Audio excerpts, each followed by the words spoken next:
November 10th, 1939.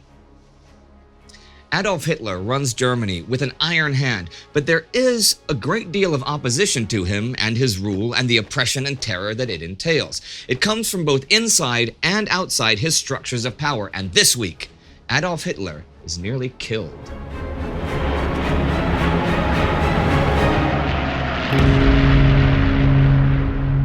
I'm Indy Neidell. This is World War II. Last week, Heinrich Himmler announced Nazi Germany's new procreation order. It would be the formal and formally organized duty of females of good blood to become mothers to soldiers setting off for battle.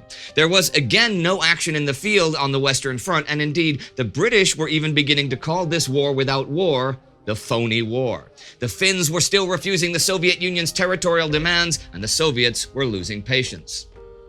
However, negotiations are still in progress. At the start of the week, on the 4th, the Finnish delegation in Moscow get a phone call that the Russians want to meet them at the Kremlin at 6 p.m.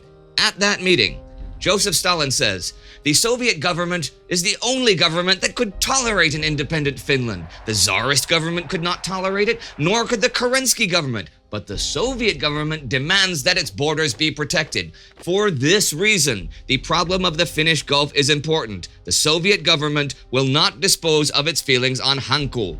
Soviet Foreign Minister Vyacheslav Molotov adds, Finland could legally call Hanko a concession, a rental, an exchange, a trade, anything she wants to.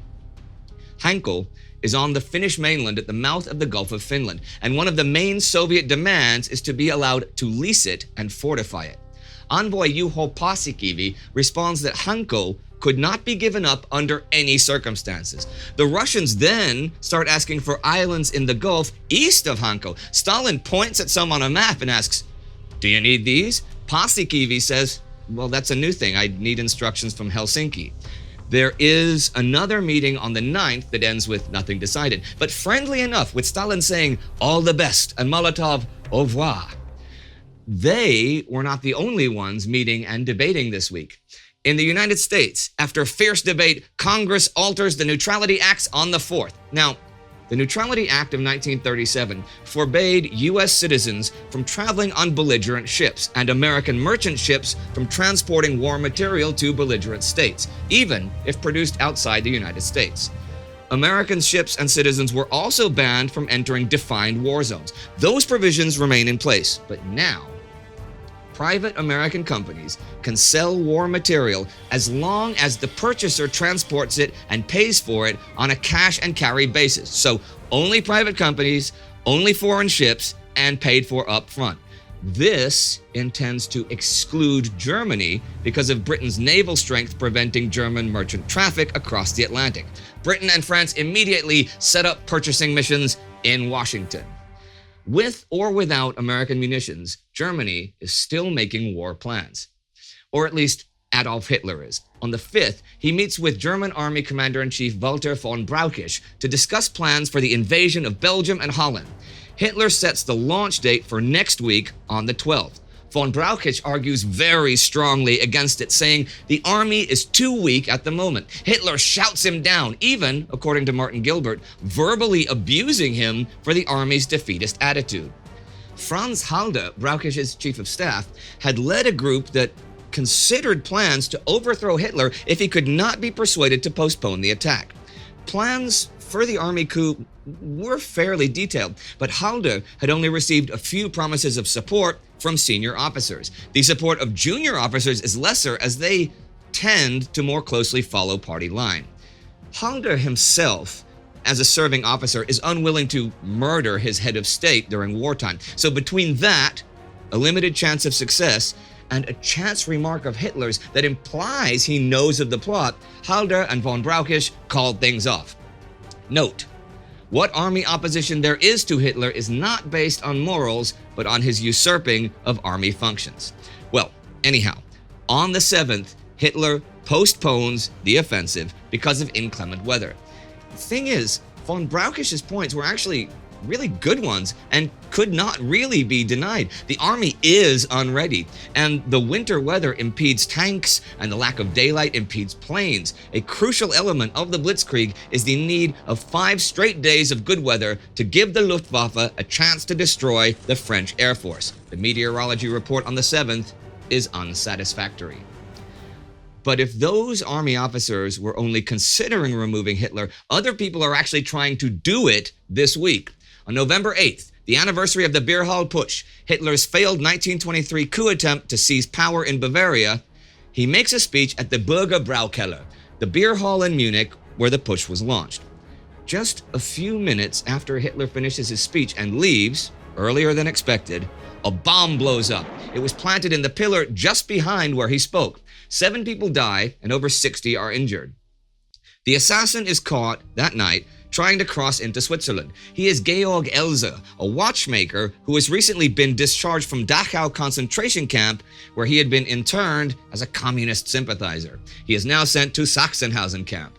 At Munich's cathedral, Cardinal Michael Faulhaber celebrates Hitler's miraculous escape with a solemn mass. And according to one commentator, the reaction in London to the news was summed up in a calm British bad luck, as though someone had missed a pheasant. One source I read, World War II Day by Day, says that the bomb was in fact planted by the Nazis themselves as an excuse for cracking down on what remains of the German left. I could not corroborate that source. Well, it seems pretty clear that Elser had worked alone, but Nazi propaganda blames the British Secret Intelligence Service, who the Germans were trying to stop by any means they could. Walter Schellenberg, an SS intelligence expert, had been in touch with British agents Stevens and Best and convinced them he was part of an anti-Hitler conspiracy. This week, they are lured to Venlo in the Netherlands on the Dutch-German border with promises that they will meet a disaffected German general. One of them carries a list of British agents. Pretty stupid. And the Germans capture many British agents in Czechoslovakia and elsewhere because of this. This is known as the Venlo Incident. But this incident is not just organized to capture a list of agents or to learn British techniques. It is also to give Germany a pretext for invading the Netherlands, since by allowing British agents to operate there, the Dutch are violating their neutrality. The British agents are sent to a concentration camp. But the British have some seriously high-placed double agents in Germany by now. For example, the November 12th date for the attack in the West was known from 2 different sources. One is General Hans Oster, who is second in command under Admiral Wilhelm Canaris in German intelligence, and he had given the date to the Dutch military attaché in Berlin. The other is also in Canaris' intelligence organization, Paul Tummel, who passed on the date through the Czechoslovak government in exile in Paris. He has been sending classified details of the German military to Czechoslovak intelligence since 1936. I mentioned that Hitler's would-be assassin was sent to Sachsenhausen. He isn't the only one. On the 5th, all 167 Polish professors at Krakow University are rounded up by the Gestapo and sent to Sachsenhausen. 17 die under torture. On the 9th, 21 Jews sent to Buchenwald to work in the quarry are executed. On the 8th, in Czechocinek, 50 Polish officers, prisoners of war, are led through the streets with their hands above their heads. They are then shot. Also in the occupied territory this week, on November 9th, Odilo Globochnik is appointed SS and police leader in the Lublin district. He is virulently anti-Semitic and before the war had served as deputy district leader of the Nazi Party in Austria, helping to pave the way for Hitler's annexation. And another week of the war comes to an end, with plans to remove Hitler either failing or being abandoned. Soviet plans in Finland are still going nowhere, as are Hitler's for new attacks, at least for the time being. Hitler survived the bomb, either by being really lucky, or if that one source is correct, as planned, but still. In my series on World War I and in our Between Two Wars series, if there is one thing I've discovered, it's that assassination attempts are not easy, and most of the time, they do fail. Now, I cannot say what would have happened had Hitler died this week, but I can fairly confidently say what will happen since he didn't. The atrocities and terror in conquered territory will continue and grow, and Hitler's plans for an attack in the West will become ever more concrete. If you want to learn about Hitler's failed beer hall putsch in 1923, we covered that in Between Two Wars on TimeGhost, and it is right here. And join the TimeGhost army on Patreon or timeghost.tv to support the war effort and make your contribution so we can make even more content and even more uploads. See you next time.